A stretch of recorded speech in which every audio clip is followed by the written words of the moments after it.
It is hard to laugh with empty pews.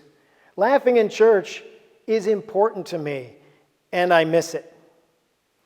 Today is Pentecost, the day we wear red. Now, some years ago, friends of mine at the 8 o'clock service got a little confused.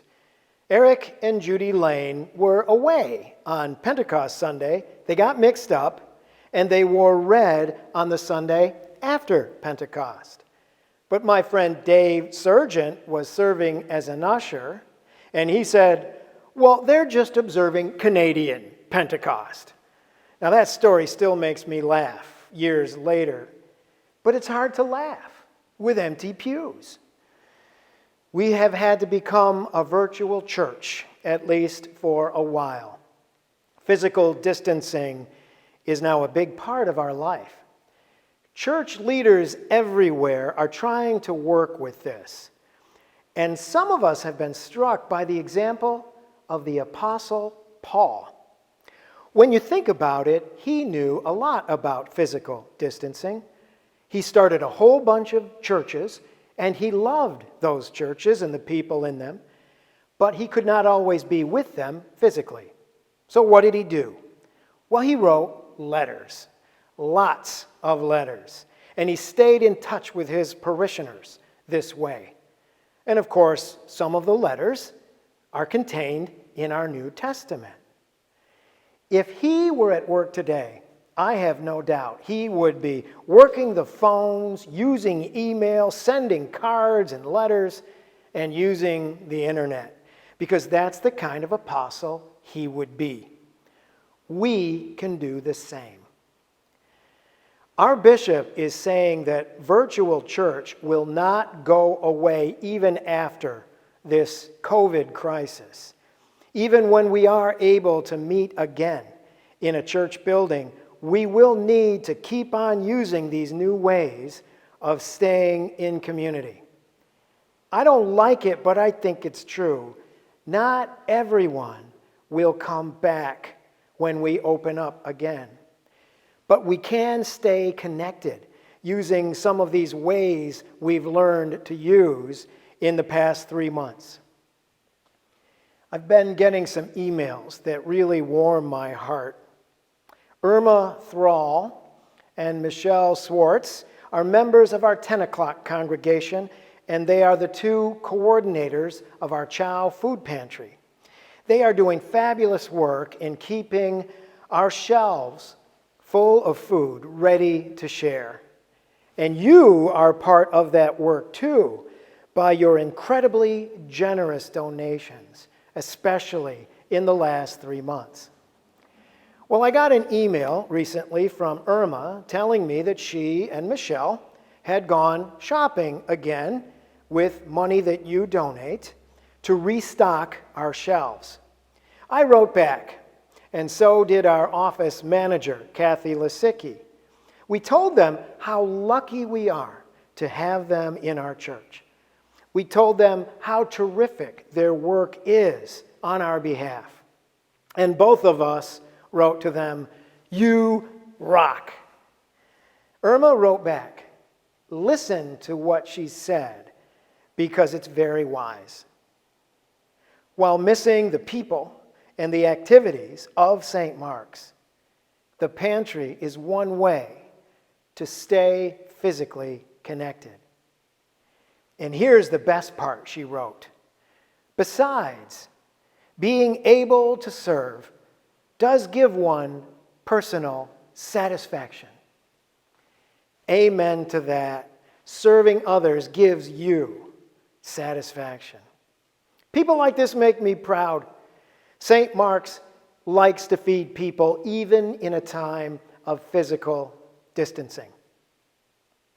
And then there's Mary's story. Mary Stashko is a member of our 8 o'clock congregation. Her dad, Joe, is someone I've known for a very long time. He lived over the border in Pennsylvania. Well, sadly, he died during this lockdown. Mary could not be with him at all, other than some phone calls during his last days. Can you imagine how that must have felt. I loved her dad. Joe was an artist and a musician. And in fact, back when we used to have a piano downstairs, Joe was our pianist once for a big church party.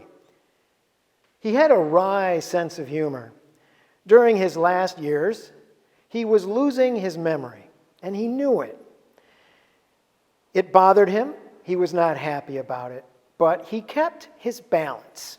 He told his family about his growing confusion, and he said that he hoped they would never have to go through memory loss. And then he said, "Be careful. It's a jumble out there." Well, that's Joe in a nutshell. A clever turn of phrase to deal with something difficult and spread a little bit of cheer. Well, after his death, I was collecting the mail at the post office for the church, and there was an envelope from Mary and Jim Stoshko.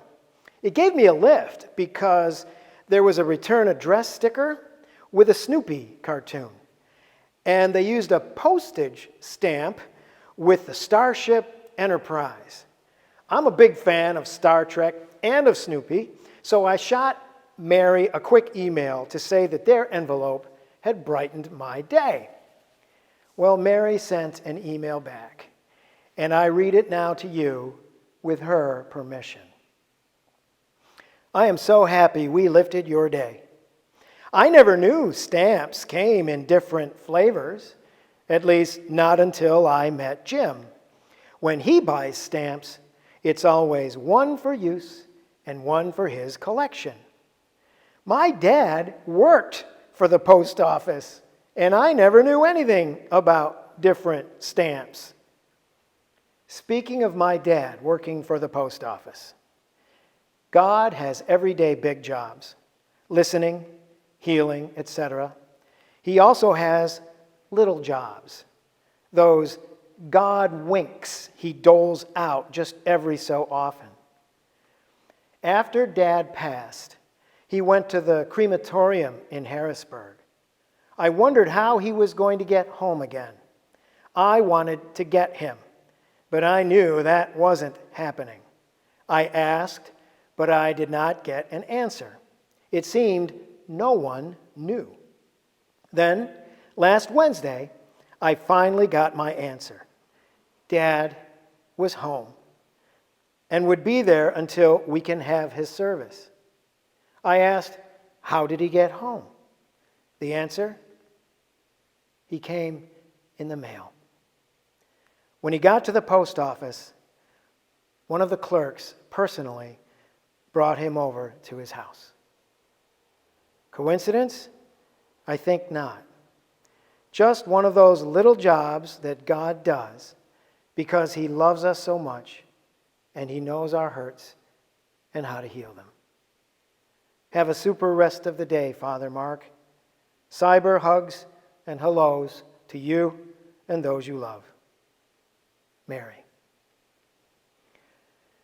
So here we are in virtual church, physical, distant church, phone, email, website, Facebook church. I'd rather be with you face to face, but this will have to do for a while. And it turns out, as with the Apostle Paul, it will do. These emails were real church for me. I hope you are feeling real church too. Today, Pentecost, is what some people call the birthday of the church. Jesus breathed his Spirit on his friends, and his friends became his hands, his feet, his voice in this world. We are learning to do that in new ways. The good news is that the Spirit of love is still around. We just got to pay attention. We just got to keep going.